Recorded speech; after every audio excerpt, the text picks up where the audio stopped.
Well, that escalated quickly. But before things really get out of hand, let's first try to understand what pushed the Trump administration to pull the trigger and hit Iran's 3 key nuclear sites. Apologies that this will be fast, but as you may have gathered, I am at The Hague for the NATO Heads of State Summit. It's going to be a busy day tomorrow, and I really should get some sleep. But at least we will have interesting people to talk to soon. For now, though, I want to look at 4 things. First, the basic logic of preventive action, both from the perspective of lines on maps and the nuclear facilities that are no longer on the map, the limited window that the Trump administration had to act, the problem with negotiating over the centrifuges critical to Iran's program, and the estimates of the costs that the United States will suffer as a consequence. But we begin with the preventive war logic. And goodness, I have been talking about this non-stop for the last week, so let me review the basic logic as fast as possible. After Iran acquires nuclear weapons, Iran will have greater coercive leverage in the region. However, if the US-Israeli coalition steps in now, they can try to hold down Iran's strength at the current balance of power. Sometimes that is better than the long-term consequences, hence war. Specifically, the United States targeted 3 sites: Fordow, Natanz, and Isfahan. Fordow and Natanz specialized in using centrifuges to produce highly enriched uranium that fuels nuclear bombs, like those that you see here. Meanwhile, Isfahan converted solid uranium to a gas, which is what you need for those centrifuges to spin around properly and produce the highly enriched uranium.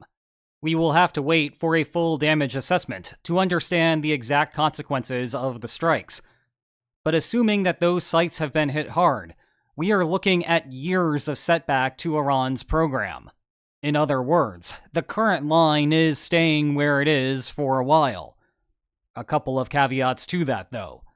First, in the short run, Iran had a sizable supply of highly enriched uranium before the attack, believed to be below the threshold of weapons grade. We do not know where that supply is. Iran claims that it had moved it from the Fordow site well before the strikes, but again, we do not know. That supply may very well be buried deep under a bunch of rocks at this point. However, it is worth pointing out that if the actual level of enrichment was higher than believed, and Iran moved the supply off-site, then rebuilding those facilities is superfluous to having some number of nuclear weapons. It would just be a matter of configuring the uranium metal into a bomb, which is not all that hard to do. Second, the longer-term point is that Iran still retains the technical knowledge to rebuild the facilities. Then again, the ability to do things is different than actually doing them, and Iran's decision could break in a couple of different ways here. One way is that Iran reluctantly receives the message that trying to rebuild its program is futile, and that era of the coercive bargaining relationship fades into the background. The other way is that Iran tries to do it again, in even better protected and more secretive locations. That would put the onus on US and Israeli intelligence to constantly stay alert, to locate and then destroy new targets as they arise. That, of course, means maintaining constant air superiority, which in turn means a continued air campaign, and questions about the finances and political will to do so in the Israeli and American homelands. Now I want to pivot from the what to the why, exploring the Trump administration's thought process here. And we should go beyond the now widely discussed idea that Israel had essentially set the table for the United States, doing everything that was necessary to hamstring Iran's program, except for what only bunker-busting bombs could touch, and then waiting for the Trump administration to drop 12 of them on Fordow, 2 on Natanz, and some additional missile damage to Isfahan. Yes, it is true that Israel absorbed most of the risk of the strike by taking out Iran's air defenses. But the thing is, you could still negotiate a resolution to the situation after that point. Power is only shifting because Iran is working on a nuclear program, or at least it would seem. halt the progress on building the bomb, and ostensibly the problem goes away. Well, not so fast. The hang-up on Washington's end here is that you still have to negotiate based on the relative capabilities on both ends. How far Iran has gone toward building a bomb, and how easily the United States could disable the program. And the latter presented an issue here.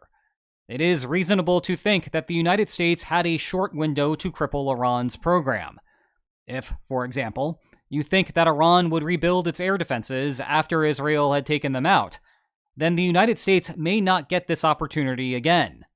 In turn, Iran would have greater bargaining power in the future and want to exploit it.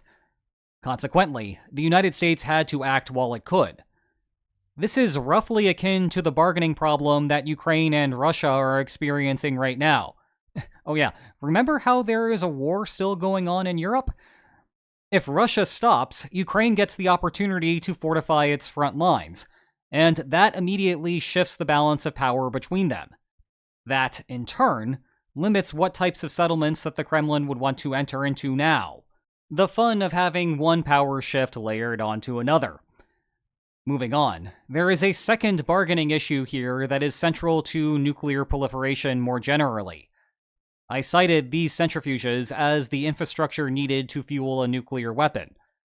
Well, it turns out that this is the exact same equipment that one would need to construct a civilian nuclear energy program. It is just a matter of how much that you spin the centrifuges. I need not tell you that Donald Trump did not want Iran to have a single centrifuge. Don't have to worry about the number of spins if there is nothing to spin. However, no centrifuges would also mean that Iran would have nothing to fuel its nuclear power plants. Thus, bargaining over power here destroys some of the value that the parties would otherwise enjoy.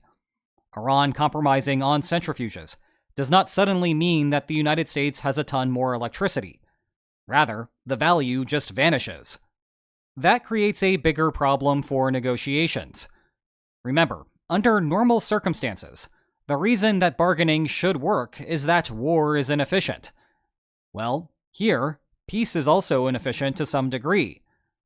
The way that countries normally sidestep this problem is by having a third party import low-enriched uranium to the would-be nuclear proliferator. Iran, in this instance, would still be able to operate its nuclear reactors to create electricity, but it could not use the low-enriched uranium to build a nuclear weapon.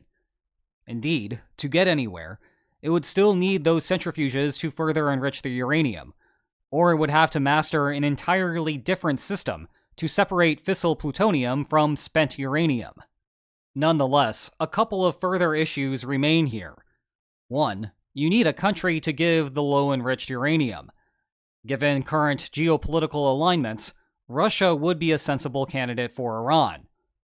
Two, you need a certain level of trust between the would-be proliferator and the supplier. Nuclear power plants are incredibly capital-intensive to build, but produce very cheap electricity per kilowatt. High fixed costs, low marginal costs. But that gives incredible leverage to the supplier.